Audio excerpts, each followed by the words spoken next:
Hello guys! Welcome again to the new episode of Pinoy in Australia. Sa araw na po ito, ang gagawin po natin ay paano magpalit ng spark plug ng Subaru Forester. Ang Subaru Forester po ay isa sa pinakamahirap palitan ng spark plug dahil po sa design ng makina. Ang spark plug po ay nakapeso sa kabila ang gilid ng makina. So, ito, minsan tinatawag nila itong boxer engine. Kasi nga, ang piston nito ay nasa gilid. Kabila ang gilid. Kaliwa at kanan po siya. Yung dalawang piston po nasa sa kaliwa, yung dalawang piston nasa kanan. Hindi gaya ng mga conventional na engine, ang piston po, spark plug ay naka-pesto po papuntang taas. So, inline engine po yun. Mas madali pong palitan yung mga ganong mga spark plug, yung design ng engine. Pero may mga ibang design na rin po ngayon, gaya ng Holden at saka Mazda, na bago mo mapalitan ng spark plug, kailangan tanggalin ang intake manifold. Kasi nakakulong po sa intake manifold ang spark plug. So ito naman, sa case nitong Subaru Forester 2015 model, ang pinagkaibahan niya sa ibang mga makina, yung pagkakadesign ng makina, nasa gilid nga yung dalawang spark plug, tapos yung pagkakagawa ng body masyado pong dikit sa makina. So wala pong masyadong maintenance space na binigay ang engineer ng Subaru. So sa araw na po ito, ipapakita ko po sa inyo kung ano yung mga gamit na kailangan sa pagpapalit ng spark plug at ano pong mga technique para madaling tanggalin ang spark plug. So guys, samahan niyo po ako sa pagpapalit ng spark plug ng sasakyan ito.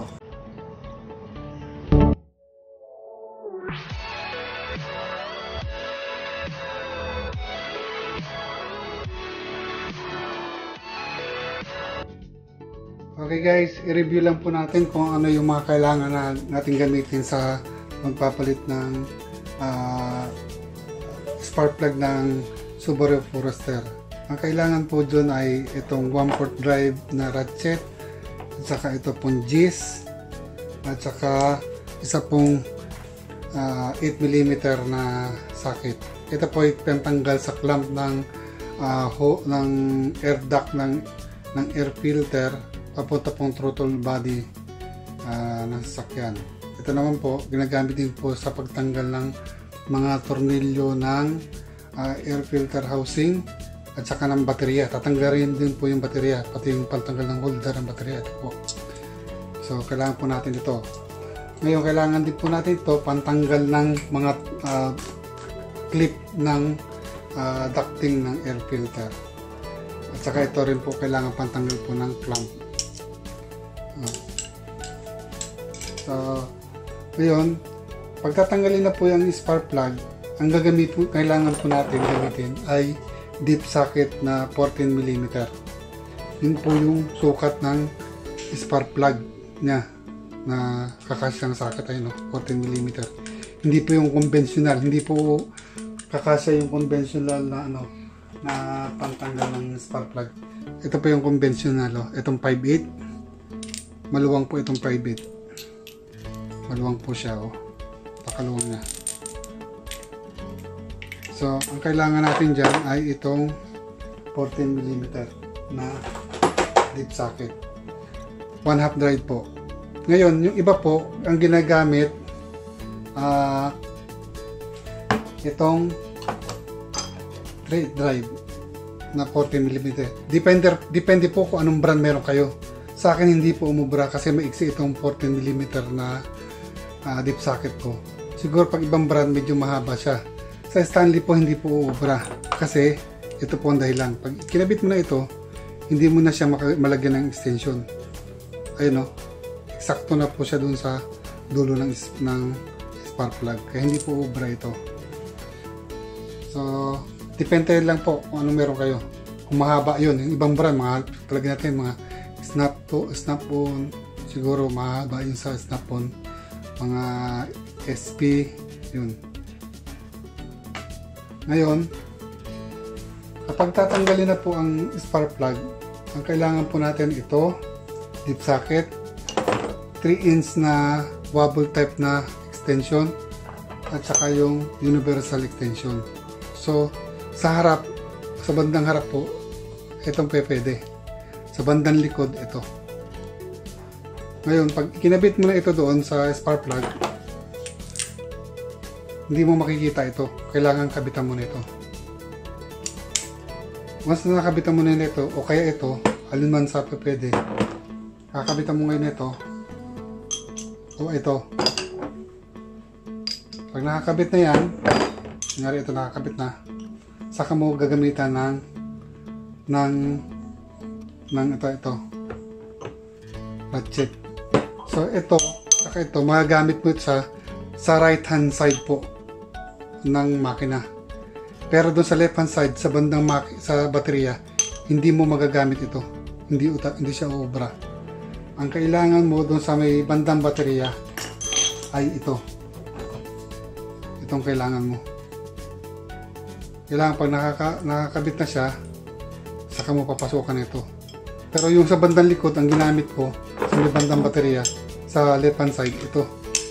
Tapos ito. Hindi po papasok yung ordinary ratchet kasi yung maintenance space niya masyadong makitid. Mahirap po ito ipasok. Kaya ang ginamit ko, ito. Ito po, itong kulay itim na to, kasama po ito sa isang set ng certain belt installer. Pakita ko po sa inyo yung mga kasamahan niya. Ang mga kasamahan niya po ay ito po yun. Ayun o. Serpentine belt tool set. Dito po yan siya. Ano? Pangkabit po ito ng pan belt, yung mga gipitan po. So, ngayon, once na nakabit mo ito at naluwangan mo na, naluwangan mo na yung spark plug. So, pipihitin mo ng kamay. Ngayon, pag maluwang na ito, kailangan paghiwalay mo itong dalawang to. So, ang gagamitin mo, hawak-hawak mo to, saka ipupush mo to para maghiwalay sila. Ngayon, pag naghiwalay na ito, maiiwan ito sa loob. Pag naghiwalay na sila, saka mo gagamitan itong magnet. Pag ginamitan mo ng magnet, ito matatanggal. Maiiwan ito sa loob. Saka mo ulit nang gagamitin ito ng magnet. So, mabubunod ito. Ngayon, sa pagkabit, kabit mo muna ito. Sabay mo ikabit ito.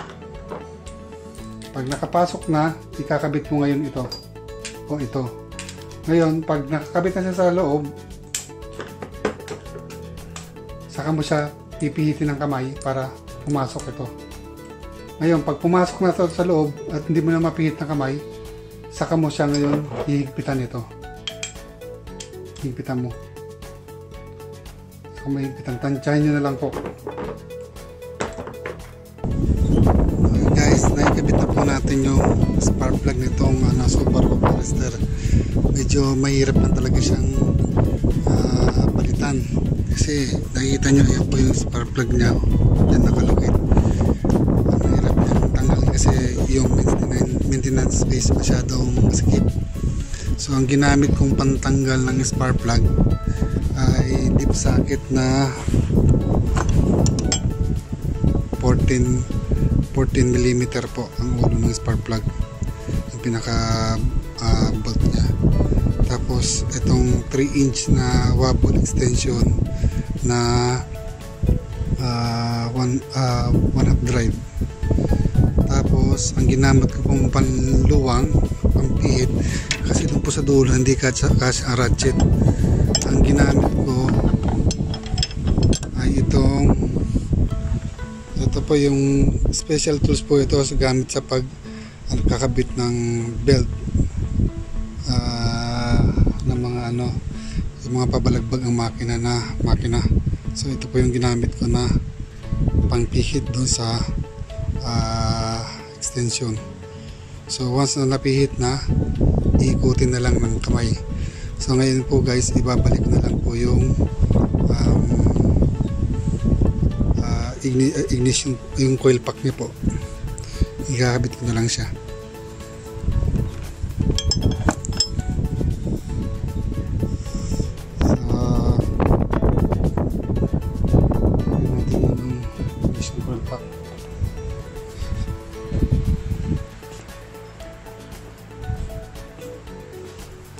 Ito pa yung isang ignition coil pack. Ito pa yung isa.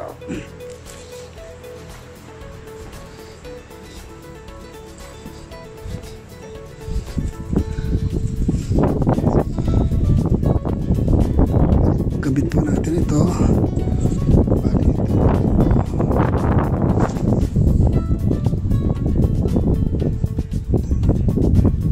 Mahirap siya.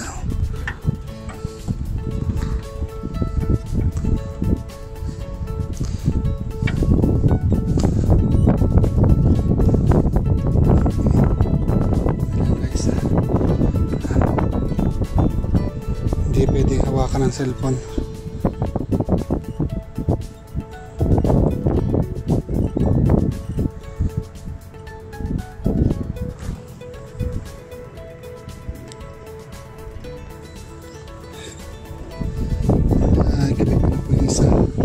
Subukan natin ito kumukuha ng video kasi mahirap pag habang nagkakabit tapos kinukuha ng video.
Ganyan po kalipit pagpapalit ng spark plug ng Subaru. Kailangan mahaba ang pasensya kasi sobrang sikip niya. Yung mga engineer po ngayon ng mga sasakyan talagang pinapahirapan ng mga mekaniko.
guys, yan na po, nakakabit na po yung coil pack natin. So intact na siya. Yan, ibabalik natin yung harness.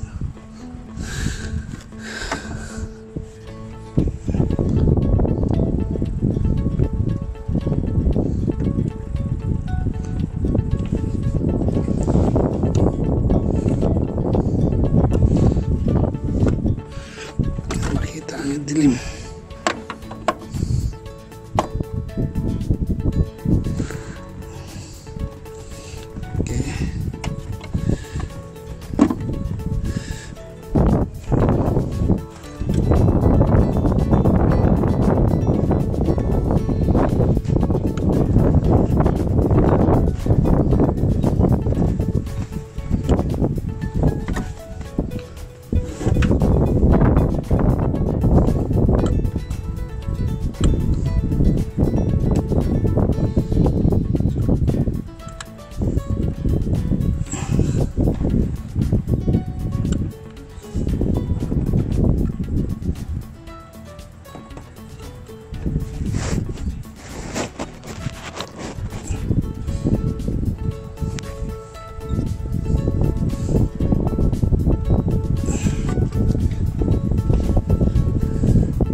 Ayan. Okay. Ayan po, ibabalik na rin natin yung ibabalik po yung yung baterya. So ganyan po ang itsura niya, no? Pag nakakabit na, pag nakakabalik na siya. Talagang napakahirap lang talaga. Baterya naman po.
Guys, tinanggal po natin yung air filter, air filter housing. Ang tornilyo ng air filter housing, ito po yan, at saka ito. Tapos yung pinaka ducting nya dito siya, dito siya nakakabit. Yan dito din siya nakakabit, yung pinaka ducting nya na clip, nakakabit dito clip. Tapos pagdating po sa dulo ng intake ng air filter, dito po banda may clamp dito. Bali ang clamp na yan, ito yan, yan. Tapos yung tinuro kong dalawang kabitan ng clip, ito yun. Tapos yung kabitan ng housing air filter, ito at saka ito. So ito doon niya nakakabit. Tapos yung isang itinuro ko, yan po yan. Bali, ito po yun. Yan. So, ayun. Ito po yung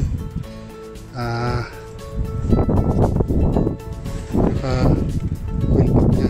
Tatanggalin natin itong coil pack. Tapos yung sakit nya. Tatanggalin yung gis. Pwede na uputin yan. Nandun yung spark plug. Tingnan natin kung mas madali ba itong palitan kaysa dun sa kanina. Okay guys, tanggalin natin yung coil pack. Isikot lang natin itong pina to. Tapos yun, tanggal na siya. Ganun din yun sa kabila.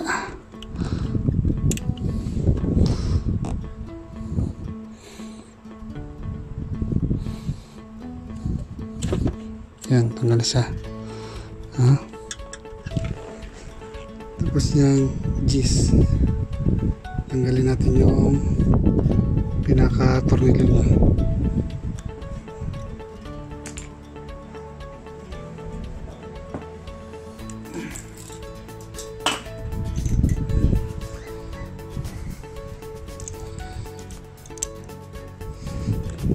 So ito guys,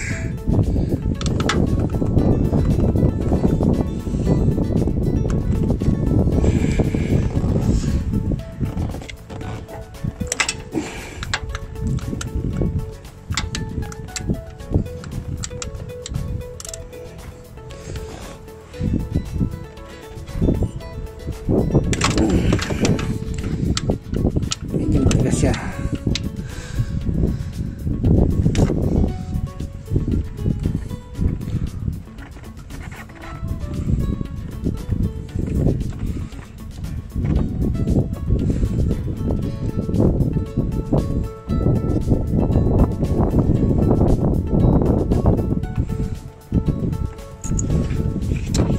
Tingnan natin isa.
Bunutin natin.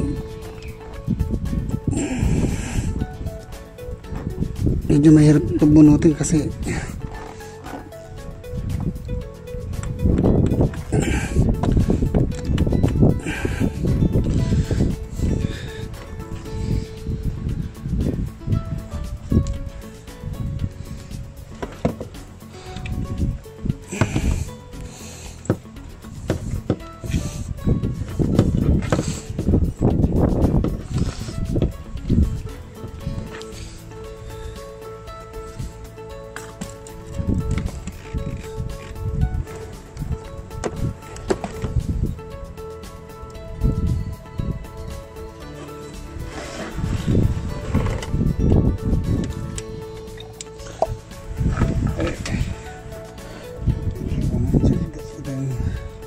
nasarap ang injector.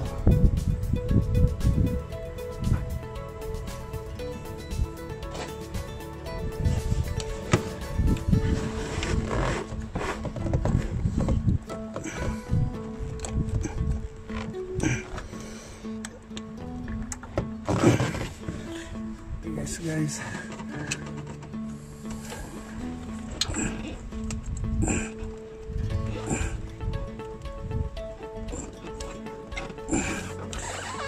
Tigas siyang bunutin kasi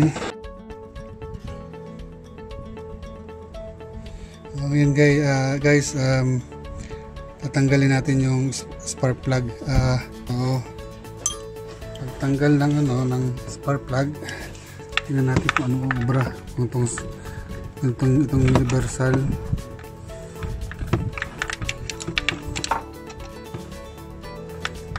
Natin kung itong obra. Okay.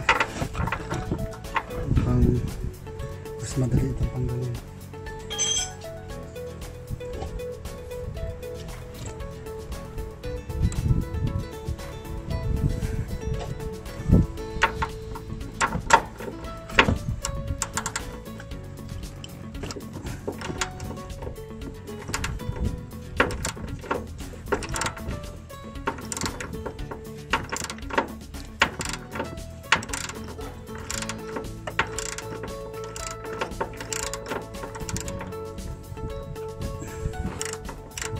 Madali ito tanggalin guys, kaysa doon sa kanina sa may bandang baterya sa left hand side. Ito po, madali itong sa madali itong tanggal itong sa right hand side. Okay guys, ito na po yung closing ng video na to. Kung nagustuhan nyo po yung video natin at sana nakatulong din po sa inyo, sana po pakipress po yung like button. Pakipress na rin po yung subscribe button at pakipress na rin po yung notification bell para tuwing may upload po tayong video sa ating YouTube channel ay manonotify po kayo. So guys, hanggang sa susunod at ulitin. Ciao!